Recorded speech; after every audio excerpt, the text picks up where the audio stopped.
Welcome again in part second. Parts first के अंदर हमने रिसर्च रिपोर्ट क्या होती है उसके बारे में समझा और बाद में हम लोगों ने क्या क्या इंपॉर्टेंस है एक रिसर्च रिपोर्ट की उसके बारे में बहुत सारे पॉइंट्सों को कवर किया।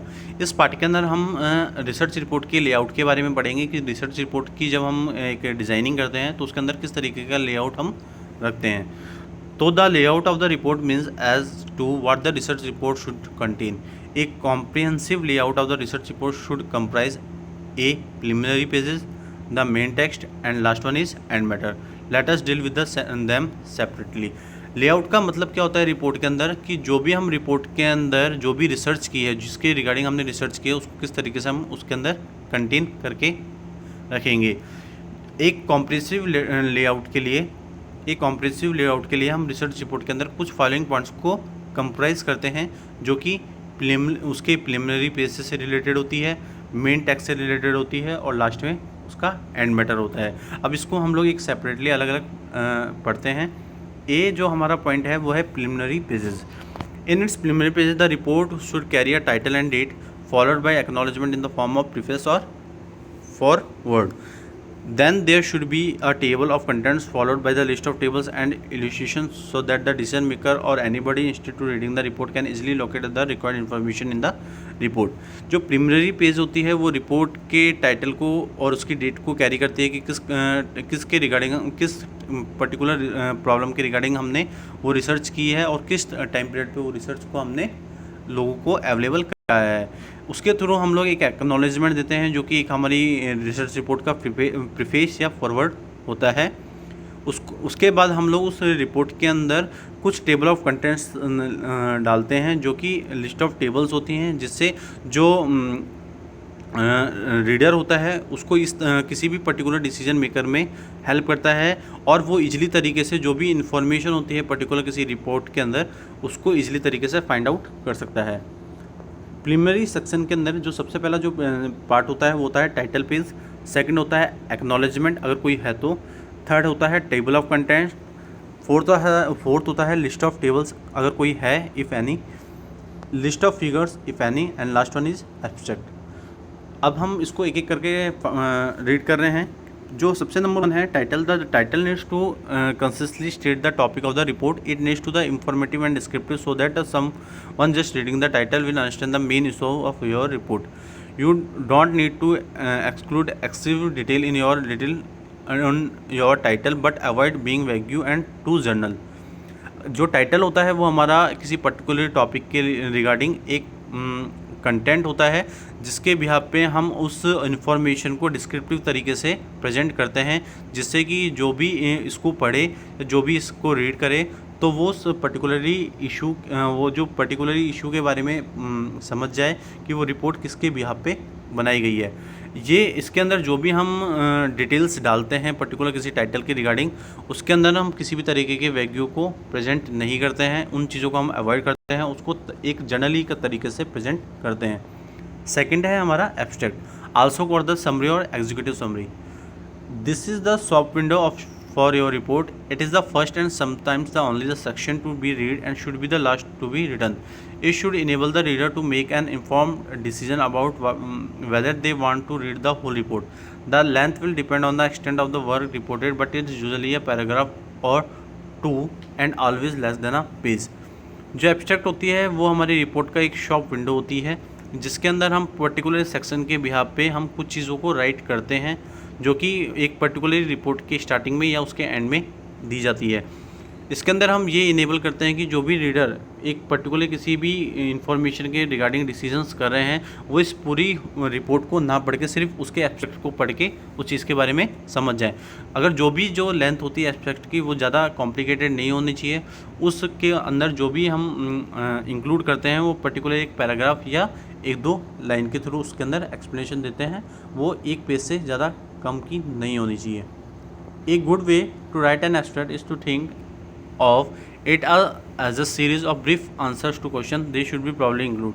जब हम किसी तरीके के एब्स्ट्रैक्ट को राइट करते हैं तो उसके अंदर हमें कुछ क्वेश्चंस का ध्यान रखना होता है, जैसे कि what is the purpose of the work, second one is what methods do you use for the research. हम किस तरीके ये जो हम रिसर्च कर रहे हैं उसका क्या पर्पज़ है। सेकंड कि हम इस रिसर्च के अंदर कौन कौन से मेथड्स को यूज़ कर रहे हैं। What were the main findings and conclusion reached as a result for the research. हमने किस तरीके की फाइंडिंग्स या कंक्लूजन दिया है उस रिसर्च के अंदर, उसके बिहार पे हम रिजल्ट को फाइंड आउट करते हैं। Did you work lead you to make any recommendation for future action. उसके अंदर हम ये चीज़ को भी लीड आउट करते हैं कि जो भी हम फ्यूचर एक्शन के लिए रिकमेंडेशन एक प्रोवाइड करते हैं जो कि एक फ्यूचर प्रेडिक्शन के बिहाफ पे होती है। What is the purpose of the work, कि रिसर्च का क्या पर्पज़ है, उसके बिहाफ पे भी हम एब्स्ट्रैक्ट को राइट करते हैं। इसके बाद हम देख रहे हैं कि वो यही चीज़ दोबारा से रिपीट हो गई है, तो मीन्स हम ये देख रहे हैं कि जो 4 इंपॉर्टेंट क्वेश्चंस है उस पर हम बेसिकली फोकस करते हैं जब हम किसी पर्टिकुलर एब्स्ट्रैक्ट को रेडी करते हैं। इसके बाद जो नेक्स्ट पॉइंट है वो है मेन टेक्स्ट।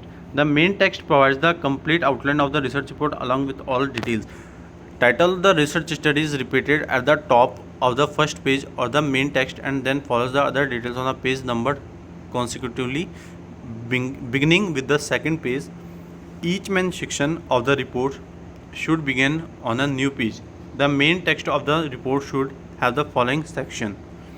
जब भी जो हम मेन टेक्स्ट होता है वो किसी रिपोर्ट के एक कम्प्लीटली आउटलाइन होती है जिसके बिहाफ पे हम उस रिपोर्ट के रिगार्डिंग कुछ डिटेल्स डालते हैं। जो भी टाइटल हमारी किसी रिसर्च स्टडी की होती है वो हम उसके फर्स्ट पेज और उसके मेन टेक्स्ट पे हम रिटर्न करते हैं और उसके बिहाफ पे हम कुछ पेजेस को नंबर डालते हैं जो कि पर्टिकुलरली उस टॉपिक के रिगार्डिंग मेन टेक्स्ट होता है।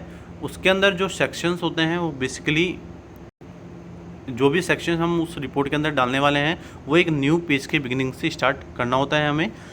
जो मेन टेक्स्ट होता है किसी भी रिपोर्ट के अंदर उसमें जो सबसे पहला जो पार्ट होता है वो होता है इंट्रोडक्शन। सेकंड होता है statement of finding and recommendation. Third होता है द रिजल्ट। फोर्थ होता है the application drawn from the result and last one is the summary. जो सबसे पहला पार्ट है introduction. The purpose of introduction is to introduce the research project to the readers. It should contain a clear statement of the objective of the research. Enough background should be given to make clear to the reader why the problem was considered worth investigating. जो introduction होता है उसके अंदर हम research report का जो भी purpose होता है या रिसर्च का जो भी पर्पज़ होता है उसको क्लियरली इंट्रोड्यूस करते हैं जो कि एक रीडर के थ्रू रीड करने वाले होते हैं। इसके अंदर जो भी हम कंटेंट्स डालते हैं पर्टिकुलरली रिसर्च के अंदर तो उसके अंदर हम उसका क्लियरली स्टेटमेंट देते हैं कि उससे हमारा जो भी ऑब्जेक्टिव है रिसर्च का वो पूरा हो रहा है। साथ साथ हम उसके बैकग्राउंड के अंदर कुछ चीज़ें क्लियरली देते हैं जो कि एक रीडर की जो भी प्रॉब्लम्स है किसी पर्टिकुलर इन्वेस्टिगेशन के रिगार्डिंग वो उसको क्लियरली उसको समझ सके। इसके बाद जो हमारा नेक्स्ट चीज़ है वो है इंट्रोडक्शन आल्सो कॉल्ड बैकग्राउंड और context. In this section you explain the rational और undertaking the work reported on including what you have been asked or chosen to do, the reason for doing it, to the background to the study. It should be written in a explanatory style. इस section के अंदर हम लोग जो भी work है मतलब जो भी रिसर्च का वर्क है उसको एक अंडरटेकिंग के थ्रू उसके अंदर इंक्लूड करते हैं और उसके अंदर हम कुछ चीज़ों के पर्टिकुलरली चीज़ों के बारे में कुछ चीज़ें पूछते हैं और उसके बिहाफ पे हम कुछ रीजंस की स्टडी करते हैं और इसके अंदर जो भी चीज़ हम रिटर्न में देंगे वो एक्सप्लेनेटरी स्टाइल के अंदर होनी चाहिए। सेकेंड है हमारा statement of findings and recommendation. After introduction the research report must contain a statement of findings and recommendation in non technical language so that it can be easily understood by all concern.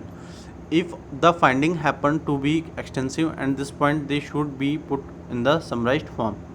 इसका मतलब ये हो कि जब भी हम introduction part को complete कर लेते हैं उसके बाद जो रिसर्च रिपोर्ट का जो मस्ट मेन कंटेंट होता है वो होता है उसके फाइंडिंग और रिकमेंडेशन से रिलेटेड जो कि नॉन टेक्निकल लैंग्वेज होती है जिसको हम इजीली तरीके से अंडरस्टूड कर सकते हैं। इस फाइंडिंग्स के बिहाफ पे हम लोग कुछ चीज़ों को पॉइंट आउट करते हैं जो कि उसके बारे में पूरा समराइज्ड होती है। थर्ड है हमारा result. A detailed presentation of the findings of the study with supporting data in the form of tables and charts together with the validation of result in the next step in writing the main text of the report. Generally comprises the main body of the report extending our several chapters. Results क्या होते हैं? Results हमारे जो भी हमने findings की है एक पर्टिकुलर स्टडी के रिगार्डिंग, उसका प्रेजेंटेशन होता है। उसके अंदर हम जो डाटाज होते हैं उनको किसी टेबल्स के फॉर्म में या चार्ट के फॉर्म में हम उसको प्रेजेंट करते हैं, जो हमारे किसी पर्टिकुलर रिजल्ट के वैलिडेशन को शो करता है। ये जो स्टेप होता है ये हम मेन टेक्स्ट के बाद यूज़ करते हैं, जो जनरली किसी मेन बॉडी रिपोर्ट की मेन बॉडी से कंप्राइज होती है, जो कि हम उसके अंदर सेवरल चैप्टर्स इंक्लूड करते हैं, क्योंकि उसके अंदर बहुत तरीके के डाटा को हमें शो करना होता है। उसके बाद है implications of the result. Toward the end of the main text the researcher should again put down the results of his research clearly and precisely. जो भी हमारा जो मेन टेक्स्ट होता है उसके एंड में हम रिसर्चर कुछ चीज़ों के रिजल्ट्स को शो करता है उस पर्टिकुलर रिसर्च के लिए, जो कि क्लियरली और प्रिसाइजली प्रेजेंट की गई होती है। लास्ट है summary. It has become customary to conclude the research report with a very brief summary, resting in brief the research problem, the methodology, the major finding and the major conclusion drawn from the research result। जो summary होती है उसके अंदर हम research report के अंदर उसको conclude करते हैं और उसके अंदर हम ब्रीफ समरी देते हैं उस पर्टिकुलरली रिसर्च प्रॉब्लम के बिहाफ पे।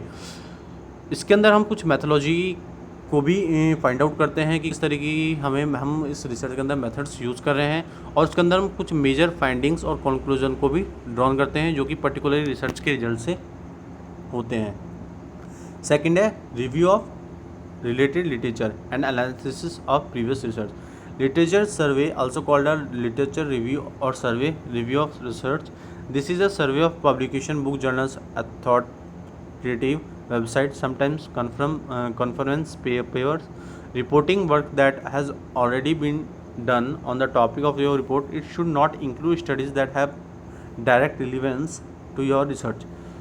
जो सेकंड हमारा पॉइंट है वो किससे रिलेटेड होता है? हमारे लिटरेचर रिव्यू से रिलेटेड होता है। जो भी हम लिटरेचर सर्वे करते हैं किसी पर्टिकुलर रिसर्च के बिहाफ पे, हम जो सर्वे करते हैं वो पर्टिकुलर किसी पब्लिकेशन के थ्रू करते हैं, जो कि बुक्स, जर्नल्स या कोई अथॉरिटेटिव वेबसाइट्स होती हैं या कुछ कन्फर्म मीन्स पेपर्स होते हैं, जिसके बिहाफ पे हम वो रिपोर्ट को रेडी करते हैं और उसके ऊपर वर्क करते हैं। ठीक है, और इस स्टडी के बिहाफ पे, इस लिटरेचर रिव्यू के बिहाफ पे हम कुछ रिसर्च के डायरेक्ट रिलेवेंस को भी स्टडी करते हैं। A literature survey should be written like an essay in a disclosive style with an introduction, main discussion group in the themes and conclusion. जो लिटरेचर सर्वे है उसको हम डिस्क्लोजिव स्टाइल में ऐसे के रूप में लिखते हैं। उसके अंदर हम उसका इंट्रोडक्शन, साथ साथ उसके डिस्कशन जो कि हमने एक ग्रुप के अंदर किए हैं, और उसके कंक्लूजन उसके अंदर इंक्लूड किए जाते हैं। थर्ड है हमारा डिज़ाइन ऑफ द स्टडी। जो हम किस तरीके की डिज़ाइन करते हैं जब हम किसी पर्टिकुलर रिसर्च के बारे में स्टडी करते हैं। तो नंबर 1 है descriptive of research design and procedures use. B है सोर्सेज ऑफ डाटा, किस तरीके के हम डाटा सोर्सेज यूज़ कर रहे हैं, प्राइमरी और सेकेंडरी। सैम्पलिंग प्रोसीजर हमारा क्या है? Methods and instruments of data gathering, कौन कौन से मेथड्स और इंस्ट्रूमेंट हमने यूज़ किए हैं उस डाटा को गैदर करने के, उसको कलेक्ट करने के लिए। लास्ट हो रहा है हमारा स्टैटिकल ट्रीटमेंट, जिसके अंदर हम एक टेबुलर या किसी चार्ट फॉर्म में उन पर्टिकुलर डाटा को सॉल्व करते हैं। इसके बाद है हमारा next point analysis of data. Analysis of data में कुछ कंटेंट्स होते हैं, जो कि पहला जो पॉइंट है हमारा वो है text with appropriate, second one is table and last one is figure. उसके बाद जो हमारा पॉइंट है वो है समरी एंड कंक्लूजन। इसके अंदर कुछ पॉइंट्स हम मेंशन करते हैं, जैसे रीस्टेटमेंट ऑफ द प्रॉब्लम की क्या स्टेटमेंट है, प्रोसीजर, जो भी हम प्रोसीजर यूज़ करें, मीन्स जो भी प्रोसेस हम यूज़ करें इस रिसर्च के अंदर उसका डिस्क्रिप्शन। उसके बाद हम उसके अंदर मेजर फाइंडिंग्स डालते हैं, जो कि किसी पर्टिकुलर हाइपोथेसिस से रिलेटेड होती है, नल हाइपोथेसिस से, जिसके बिहाफ पे उन जो भी हमने डाटा या फाइंडिंग्स ली है उसके बिहाफ पे हम क्या करना चाहते हैं, उसका रिजल्ट फाइंड आउट करना चाहते हैं। उसके लिए हम कुछ हाइपोथेसिस बनाते हैं अपनी रिसर्च के अंदर। लास्ट में हम कंक्लूजन देते हैं। उस कंक्लूजन के अंदर हम एक शॉर्ट सेक्शन देते हैं, जिसके अंदर किसी भी तरीके का कोई आर्गूमेंट या कोई एविडेंस नहीं होता। इसके अंदर हम कुछ पॉइंट्स, कुछ भी रिसर्च के जो कुछ पॉइंट्स हैं उनको मेंशन करते हैं, और इस के बिहाफ पे हम ये कंक्लूड करते हैं कि जो भी रिसर्च हमने की है वो मेरे खुद के एक पर्सनल ओपिनियन या अपने जो भी फैक्ट्स हैं या फिगर्स हैं उनके बिहाफ पे मैंने ये की है। तो उसके बाद पे हम उस रिपोर्ट का फाइनली कंक्लूजन देते हैं कि इसके बाद जो भी फ्यूचर प्रेडिक्शन होगी पर्टिकुलर इस प्रॉब्लम के रिगार्डिंग वो क्या होने वाली है, या इस पर्टिकुलरली प्रेजेंट टाइम में इस प्रॉब्लम के रिगार्डिंग क्या क्या चीज़ हम लोगों ने फाइंड आउट की है। ये सारी चीज़ें हम recommendation for section, suggestion for further research, मतलब आगे की रिसर्च के लिए हम कुछ सजेशन उस कंक्लूजन के अंदर देते हैं। लास्ट होता है recommendation for further investigation.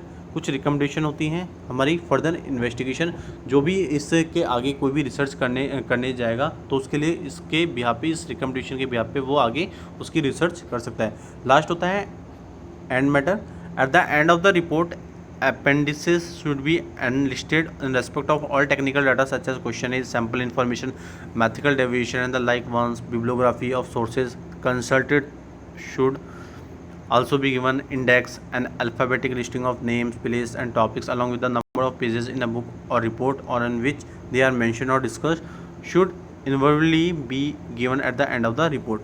And matter के अंदर हम रिपोर्ट के रिगार्डिंग अपेंडिक्स को प्रेजेंट करते हैं, जिसके अंदर हम कुछ टेक्निकल डाटा को इनलिस्ट करते हैं जो कि किसी पर्टिकुलरली रिसर्च की क्वेश्चनरी या उसके सैम्पल इन्फॉर्मेशन या कोई भी मैथमेटिकल डेविएशन के रिगार्डिंग होती है। लास्ट में इस एंड मैटर के अंदर हम कुछ बिब्लियोग्राफी देते हैं जो कि उस पर्टिकुलरली रिसर्च के सोर्सेज को हमें बताता है। उसके बाद हम इंडेक्स बनाते हैं जो पर्टिकुलरली किसी अल्फ़ाबेटिक लिस्टिंग के नेम, प्लेस और टॉपिक से रिलेटेड होते हैं, और नंबर ऑफ़ पेजेस उसके अंदर मेंशन करते हैं कि कौन से किस पेज पे हमने क्या मैटर दे रखा है उस रिपोर्ट के अंदर। इसके बाद हम कुछ रिपोर्ट टाइप्स पढ़ने वाले हैं। Number 1 is technical report. In the technical report the main emphasis on the methods implied, assumption made in the course of the study, the detailed presentation of finding including their limitation and supporting data। जो technical report होती है उसके अंदर कुछ main emphasis हम include करते हैं कि किस तरीके के मेथड्स हम एम्प्लॉयड कर रहे हैं, क्या क्या एजम्पशन है उस स्टडी के कोर्स से रिलेटेड, क्या क्या प्रेजेंटेशन हमने डिटेल में मेंशन की है उन फाइंडिंग्स को लेके जो किसी पर्टिकुलरी रिसर्च की लिमिटेशन या उसके सपोर्टिंग डाटा से रिलेटेड है। इसके बाद कुछ आउटलाइन होती हैं टेक्निकल रिपोर्ट्स की, जैसा कि नंबर 1 है हमारी summary of result, a brief review of main finding just in 2 और 3 पेजेस। इसके अंदर हम कुछ ब्रीफ रिव्यू देते हैं जो भी हमने फाइंडिंग्स की है उसको 2-3 पेजेस के अंदर। नेक्स्ट है nature of the study, description of the general objective of study, formulation of problem in operational terms, the working hypothesis, the type of analysis and data required. इसके अंदर हम जो भी ऑब्जेक्टिव्स है हमारी स्टडी का उसको डिस्क्राइब करते हैं, साथ साथ हम जो भी प्रॉब्लम है उसको फॉर्मुलेट करते हैं ऑपरेशनल टर्म्स के अंदर, साथ साथ हम कुछ हाइपोथेसिस के अंदर वर्क करते हैं जो भी हमने सैंपल कलेक्ट की हैं उनके बिहाफ पे, और उसके बिहाफ पे हम कुछ चीज़ों का एनालाइज करते हैं जो कि हमने डाटा रिक्वायर मीन्स कलेक्ट किए हैं। इसके बाद जो थर्ड पॉइंट है वो है method employed, specific method use in the study and their limitation for enhance in sampling study we should give details of sample design, sample size, sample section. इसका मतलब ये हुआ कि जो भी मेथड हम यूज़ करें उस स्टडी के अंदर उसके बिहाफ पे हम इसके मेथड्स को एम्प्लॉयड करते हैं, साथ साथ अगर इसको एक एग्जांपल के थ्रू समझे तो जो भी हम सैम्पलिंग स्टडी अपने रिसर्च के अंदर यूज़ कर रहे हैं तो उसके अंदर हमें ये बताना होता है कि किस तरीके की हमने सैम्पल डिज़ाइन ली है, उसका सैम्पल साइज़ क्या है, हमने किस तरीके से सैम्पल्स को सेलेक्ट किया है, एक्सेट्रा। नेक्स्ट है हमारा data, discussion on data collected, their sources, characteristics and limitation, if secondary data use, their suitability of the problem at the hand be fully assessed. In case of a survey the manner in which data were collected should be fully described. अब इस जो next हमारा part होता है वो होता है data से रिगार्डिंग। उसके अंदर हम जो भी डाटा कलेक्ट करते हैं, जो भी सोर्सेज हैं डाटा के उनको मेंशन करते हैं, उनकी कैरेक्टरिस्टिक्स को मेंशन करते हैं, उनकी लिमिटेशंस को मेंशन करते हैं। साथ साथ अगर हमने सेकेंडरी डाटा यूज़ किया तो हम उस प्रॉब्लम्स के रिगार्डिंग सुटेबिलिटी को फुली असेस्ड करते हैं। अगर हम उसी कंडीशन के अंदर अगर मैंने कोई भी सेकेंडरी डाटा के थ्रू कोई भी सर्वे नहीं किया है या कोई भी चीज़ कलेक्ट नहीं की है, और अगर मैंने उसको किसी सर्वे के थ्रू उसका एनालाइजेशन करा है तो उसके थ्रू मैं जो भी डाटा कलेक्ट करूँगा उसको मैं फुली डिस्क्राइब करता हूँ अपनी रिपोर्ट के अंदर। Analysis of data and presentation of findings, the analysis of data and presentation of findings of the study with supporting data in the form of tables, charts be fully narrated. Then this in fact happens to be the same body of the report, usually extending over several chapters। जो भी हम analyse करते हैं data को उसको एक findings के through present करना होता है हमारी स्टडी के अंदर। उसके अंदर हम कुछ फॉर्म्स ऑफ टेबल्स, कुछ चार्ट्स को प्रेजेंट करते हैं। इसके बेसिस पे हम जो मेन बॉडी है रिपोर्ट की उसके रिगार्डिंग हम कुछ चैप्टर्स को एक्सटेंड करते हैं, मीन्स क्योंकि जो रिपोर्ट के अंदर जो मेन जो पार्ट होता है वो इसी चीज़ से रिलेटेड होता है।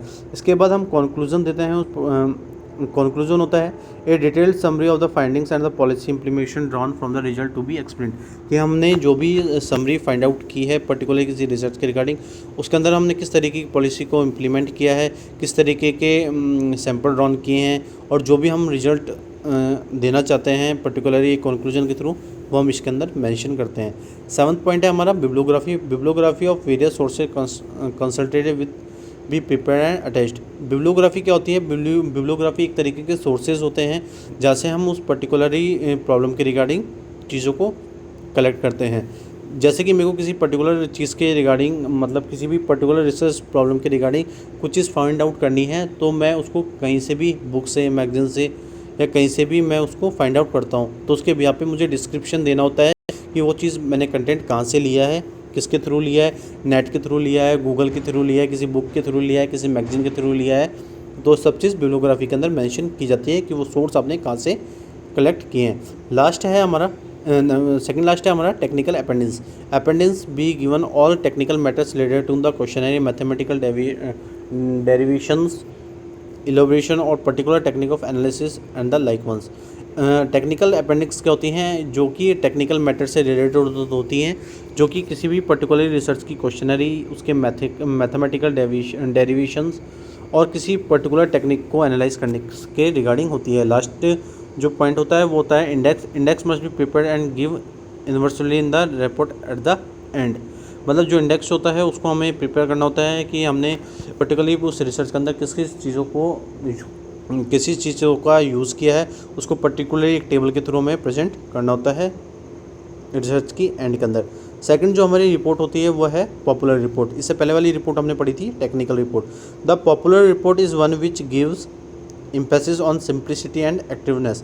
The simplification should be short through clear writing, minimization of technical, particularly mathematical details or liberal use of charts and diagrams. General outline of a popular report.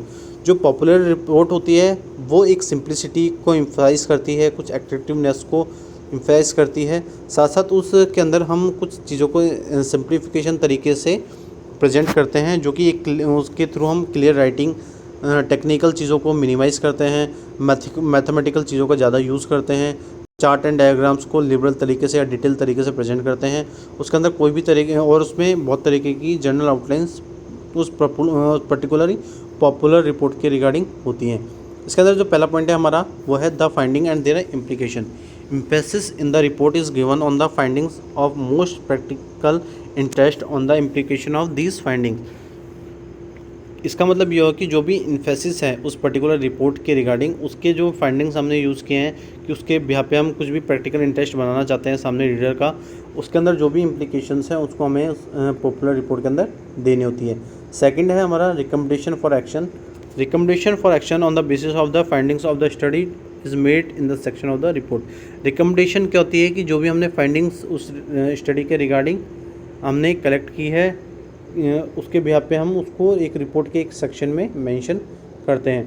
Third है objective of the study, a general review how the problem arise is presented along with the specific objective of the project under study. इसके अंदर हम इस point के अंदर हम लोग जो भी प्रॉब्लम, ये जो प्रॉब्लम जिसके रिगार्डिंग हम ये रिसर्च कर रहे हैं, उसके बिहाफ पे वो प्रॉब्लम किस तरीके से अराइज की हुई है उसको हम प्रेजेंट करते हैं अलॉन्ग विथ हम कुछ ऑब्जेक्टिव्स जो हम उस पर्टिकुलर इस प्रोजेक्ट के थ्रू या उस रिसर्च के थ्रू जो भी हमारा ऑब्जेक्टिव है उसको भी हम एक डिटेल्ड फॉर्म में प्रेजेंट करते हैं। फोर्थ है हमारा methods employed, a brief and non technical description of the methods and techniques used including a short review of the data on which the study is based is given in the part of the report. Methods employed के अंदर हम non technical description of methods को use करते हैं, साथ साथ कुछ techniques का भी यूज़ करते हैं। इसके अंदर हम जो डाटा का है वो शॉर्ट रिव्यू देते हैं जो कि पर्टिकुलर किसी स्टडी के पे बेस होती है। ये हमारे रिपोर्ट का एक पार्ट है। लास्ट है हमारा वो सेकंड लास्ट है हमारा एक result. This section constitutes the main body of the report where in the results of the study are presented in clear and non technical terms with liberal use of all sorts of illustration such as chart diagrams and the like ones। अगर हम देखें तो जो main body होती है report की, उसके अंदर हम कुछ सेक्शन को कॉन्स्टिट्यूट करते हैं, जिसके बिहाफ पे हम उस स्टडी के रिजल्ट को प्रेजेंट करते हैं क्लियरली और नॉन टेक्निकल टर्म्स के अंदर, जिसके अंदर हम जो शॉर्ट्स होते हैं, मीन्स कि उस पर्टिकुलर रिगार्डिंग के बिहाफ पे जो भी चीज़ हमने यूज़ की है, उनके अंदर जो भी चीज़ को हम यूज़ कर रहे हैं उसका लिबरल तरीके से हम उसका इस्तेमाल करते हैं, जैसे कि हम कुछ चार्ट्स हमने यूज़ किए हैं या कोई डायग्राम्स है एक्सेट्रा। इसके बाद जो लास्ट पॉइंट है वो है टेक्निकल अपेंडिक्स। टेक्निकल अपेंडिक्स भी हमने अभी पिछले टॉपिक के अंदर पढ़ी थी। इसके अंदर हम जो भी मेथड्स यूज़ करते हैं या जो भी इंफॉर्मेशन हमें देनी होती है उसको हम डिटेल फॉर्म में प्रेजेंट करते हैं इस अपेंडिक्स के थ्रू। इसके अंदर हम एक फॉर्म होता है जिसके थ्रू हम इसको प्रेजेंट करते हैं, जो कि अपेंडिक्स फॉर्म के रिगार्डिंग होता है। But the appendix are often not detail if the report is entirely meant for the general public. Appendix को हम तब ज़्यादा इम्पोर्टेंट या ज़्यादा डिटेल तब नहीं करते अगर वो किसी जनरली पब्लिक के रिगार्डिंग कोई रिसर्च है तो। Thank you so much. इस टॉपिक के अंदर हमने लेआउट पढ़ा, रिसर्च रिपोर्ट का क्या लेआउट होता है। अब नेक्स्ट जो हमारा पार्ट होएगा वो प्रिकॉशंस होंगे राइटिंग रिसर्च रिपोर्ट के।